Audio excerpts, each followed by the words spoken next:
If there's one business skill that separates those who make a living from those who make millions, it's the ability to create irresistible value. Money is not mysterious, it always moves in the direction of value. Wherever there is a flow of wealth, there is first a flow of value being delivered. And the entrepreneurs who master this principle don't chase money, they attract it by becoming masters of solving problems in ways that people cannot ignore. Now let's go deeper. Most people misunderstand value. They think value is about how hard they work or how much effort they put in. But the market does not reward effort, it rewards outcomes. You don't get paid for the sweat you pour in, you get paid for the solutions you produce. And those solutions only create wealth if they meet people's real needs, solve their pressing problems, or fulfill their deepest desires. That means value is always in the eye of the receiver, not the giver. If the customer doesn't perceive it as valuable, it isn't. This is where psychology enters the equation. People don't make financial decisions based purely on logic. They buy with emotion and justify with reason. Irresistible value isn't just about function, it's about how your product or service makes people feel. Does it give them relief from pain? Does it offer status, security, convenience, or confidence? The entrepreneurs who scale to millions know how to tie their solutions to the emotions that drive human behavior.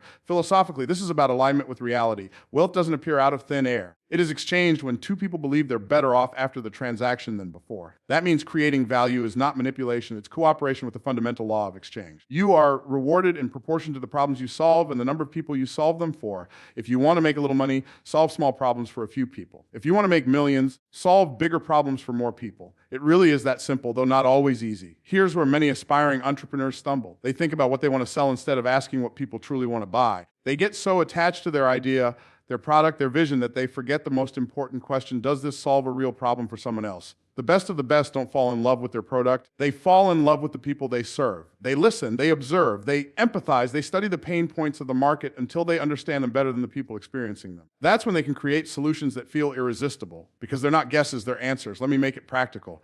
Think of a dentist. If all a dentist offers is teeth cleaning, that's a commodity. Compete on that, and the market drives the price down. But if the dentist positions the service as giving you a confident smile that changes how others see you, suddenly the same service carries far greater perceived value. Nothing changed technically, but everything changed psychologically. The skill of creating irresistible value lies in understanding not just the mechanics of what you provide, but the transformation it delivers in someone's life. And here's the deeper truth: value creation is not a one-time act, it's a discipline. Markets evolve, desires shift, and new problems emerge. If you want to build wealth that lasts, you have to keep creating fresh value over and over. That means innovating, refining, and anticipating. The businesses that endure are not those clinging to yesterday's solutions, but those relentlessly committed to tomorrow's. At the core of all this is a shift in identity. You cannot become a millionaire simply by asking, how can I get more money? You have to ask, how can I create more value? Because money is nothing more than a certificate of appreciation from the marketplace for the value you've provided. If you want more certificates, provide more value. If you want to multiply wealth, multiply impact. It's not about chasing, it's about attracting. And attraction comes from contribution. So let me challenge you directly. What problems are you solving right now? Are they small enough that only a handful of people care? Or are they big enough that solving them could transform entire communities, industries, even nations?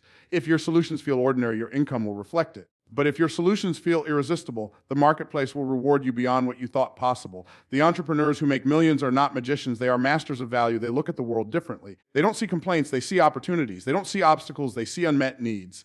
And because they dedicate themselves to creating value that others cannot resist, they position themselves as indispensable. And in business, indispensability is priceless. So remember this: wealth is not pursued, it is attracted. And it is attracted to value. If you want to build a business that makes millions, stop asking, how do I get more? And start asking, how do I give more in a way that people can't ignore? Because the moment you make your value irresistible, the money has no choice but to follow. If creating irresistible value is the foundation of wealth, then persuasive communication is the bridge that connects that value to the marketplace. You can have the best product, the most innovative service, or the most brilliant solution, but if you cannot communicate it in a way that captures attention, stirs desire, and moves people to action, it will remain invisible. In business, money follows attention, and attention is won through words. Now let's go deeper. Persuasion is often misunderstood. People hear the word and think manipulation. But true persuasion is not about tricking someone into doing something against their will. It's about alignment. It's about helping people see clearly the value that already exists, connecting their needs with your solution, and showing them why taking action is in their best interest. Persuasion, when done with integrity, is not pressure, it's service. Psychologically, persuasion taps into how human beings actually make decisions. And here's the truth: people don't buy facts, they buy feelings. They don't move because of data, they move because of desire. They make decisions emotionally and then justify them logically afterward. That means if you only communicate features, you'll lose them. If you only communicate logic, you'll bore them. But when you communicate in a way that awakens their emotions, whether it's the relief of removing pain, the joy of gaining pleasure, or the pride of elevating their identity, you create a message that cannot be ignored. Philosophically, persuasive communication is a reflection of influence, and influence is one of the most valuable currencies in the world. Think about money as a tool of exchange. but influence determines whether that exchange even happens. The most successful entrepreneurs don't just sell products, they sell stories. They don't just push transactions, they shape perceptions. And the ones who master this skill don't just make millions, they build movements. Now let's bring it closer to practice. Persuasive communication comes down to three things: clarity, connection, and conviction. Clarity means stripping away confusion so people immediately understand what you're offering and why it matters. Confusion always kills conversion. Connection means speaking directly to the heart of the person in front of you, showing them that you understand their struggle and their aspiration better than they can articulate themselves.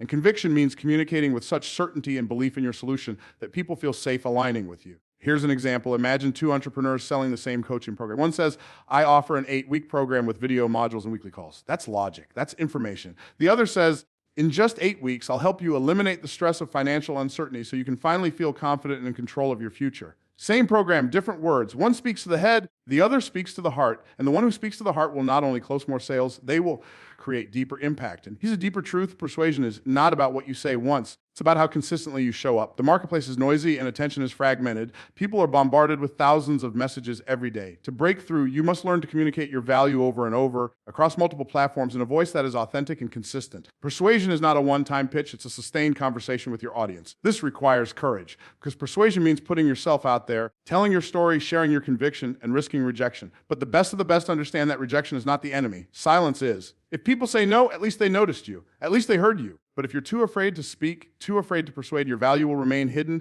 and hidden value has no impact. And let's talk identity. To master persuasion, you must see yourself not just as a seller of products, but as a communicator of transformation. You're not just transferring information, you're transferring belief. When people interact with you, they should feel more certain about their own future because of the clarity, confidence, and conviction in your words. That's not manipulation, that's leadership. So ask yourself, how effectively are you communicating right now? When people hear about your business, do they feel indifferent? Or do they feel compelled to know more? Do your words merely inform, or do they inspire? Because the marketplace does not reward the best kept secret. It rewards those who know how to make their value visible, desirable, and unforgettable. The truth is, persuasive communication is the multiplier of all your other skills. Without it, your value sits unnoticed. With it, your value becomes unstoppable. Words open doors that effort alone cannot. Influence accelerates outcomes in ways that raw hustle never will. That's why entrepreneurs who master this skill can scale faster, attract partners easier, and close deals larger than those who neglect it. So let me leave you with this: your wealth is tied to your words.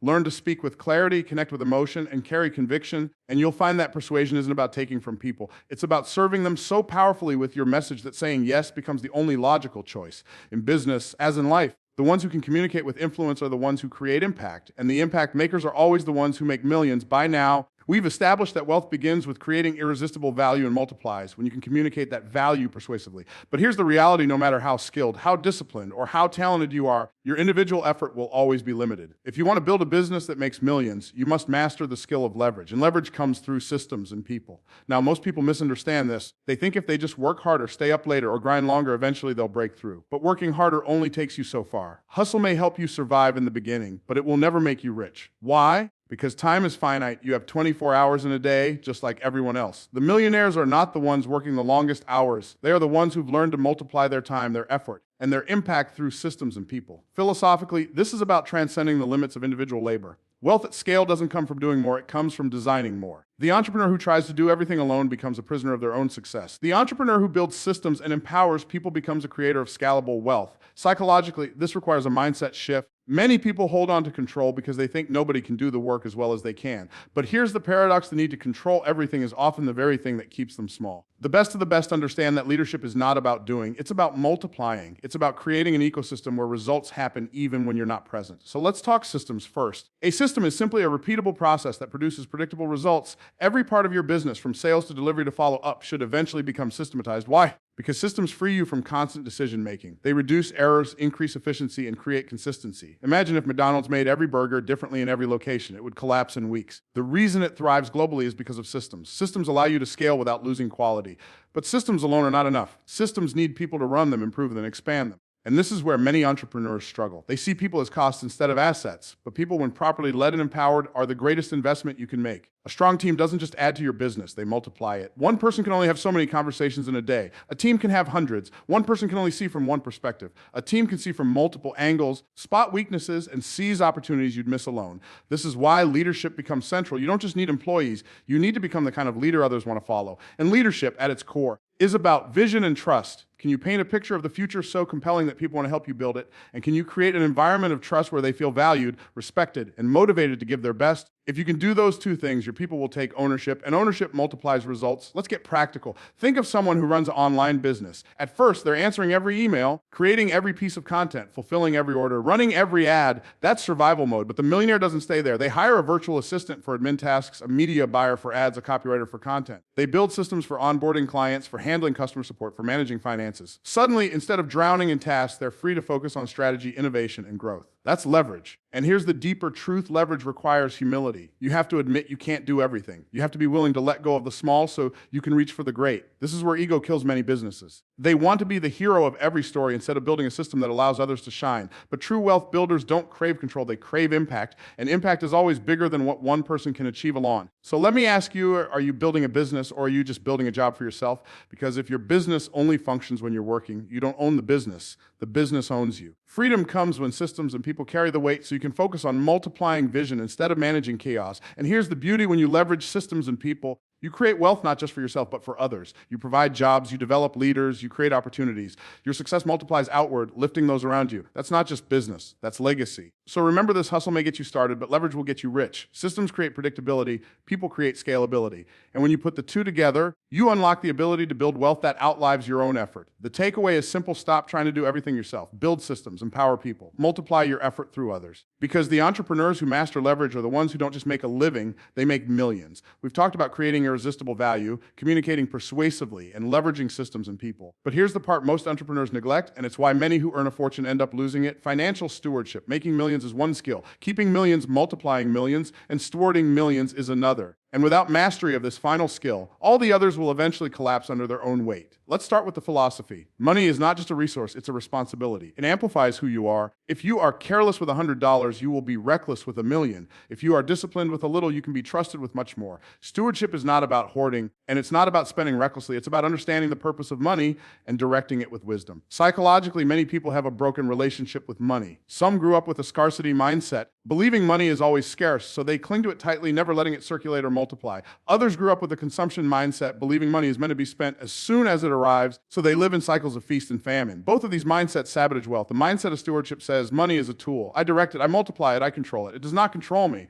Now, what does stewardship look like in practice? First, it means knowing the difference between income and wealth. Income is what you earn. Wealth is what you keep, grow, and pass on. Too many entrepreneurs chase income and call themselves rich, but their lifestyle outpaces their earnings, and they live in quiet financial slavery. Strategic stewardship flips the script. It doesn't just ask, how much am I making? It asks, how much am I keeping? How much am I multiplying? How much am I building for the future? The best entrepreneurs treat their money the way architects treat materials. They don't just scatter it randomly, they allocate it intentionally. They build with it. That means having a financial blueprint. How much goes to reinvestment in the business? How much goes to building assets? How much goes to protecting against risk? And yes, how much goes to lifestyle and enjoyment? Without this intentionality, money leaks through every crack in your habits. And here's where systems once again come into play. Just like your business needs systems to scale, your finances need systems to sustain. Automated savings, disciplined reinvestment, structured debt management, strategic tax planning, these are not luxuries. They are necessities if you want to keep millions once you've earned them. Wealth is not built by accident, it's built by structure. But stewardship also has a deeper dimension, the ability to multiply money beyond yourself. When you deploy money into investments, into people, into ventures that create more value, you're practicing multiplication. This is where millionaires separate from high earners. The high earner works for money. The steward puts money to work. Think about it this way: $1 you spend on consumption is gone forever. $1 you invest with wisdom is a soldier. It goes out into the marketplace, works for you, and brings back reinforcements. Multiply that across years and decades, and you build not just income, but generational wealth. This is why stewardship is not about deprivation. It's not about denying yourself pleasure. It's about directing resources so you can enjoy both today and tomorrow without sabotage. And then there's generosity. You cannot talk about stewardship without talking about giving, because the ultimate purpose of money is not accumulation, it's contribution. When you steward money well, you create margin to give, to build, to uplift others. Generosity isn't just a moral choice, it's a wealth principle. Money that flows outward has a way of flowing back. Money that is hoarded stagnates. Stewardship ensures money circulates with wisdom, producing impact while multiplying wealth. But let's be real, this requires maturity. It's easy to be reckless when money first arrives. Success can seduce you into excess, but here's the paradox: the moment you think you can spend without limits is often the moment you start moving toward limits. Wealth doesn't last for the careless, it lasts for the intentional. So let me ask you, are you managing your money, or is your money managing you? Are you making financial decisions based on vision or based on impulse? Because the truth is, wealth doesn't just require skill in creating and selling, it requires discipline in keeping and multiplying. Many rise fast but fall faster because they never learn stewardship. Don't let that be your story. If you want to become one of the best in business, this is the final test: can you be trusted with abundance? Because when you prove faithful over little, you qualify to be trusted with much. Strategic financial stewardship is not just a money skill, it's a character skill. And those who master it don't just make millions, they sustain them, multiply them, and pass them on. So here's the closing thought. Money will always flow to those who respect it, direct it, and multiply it. If you want to build wealth that endures, don't just ask, how do I earn more? Ask, how do I steward what I already have? Because when you master stewardship, money ceases to be your master and instead becomes your servant.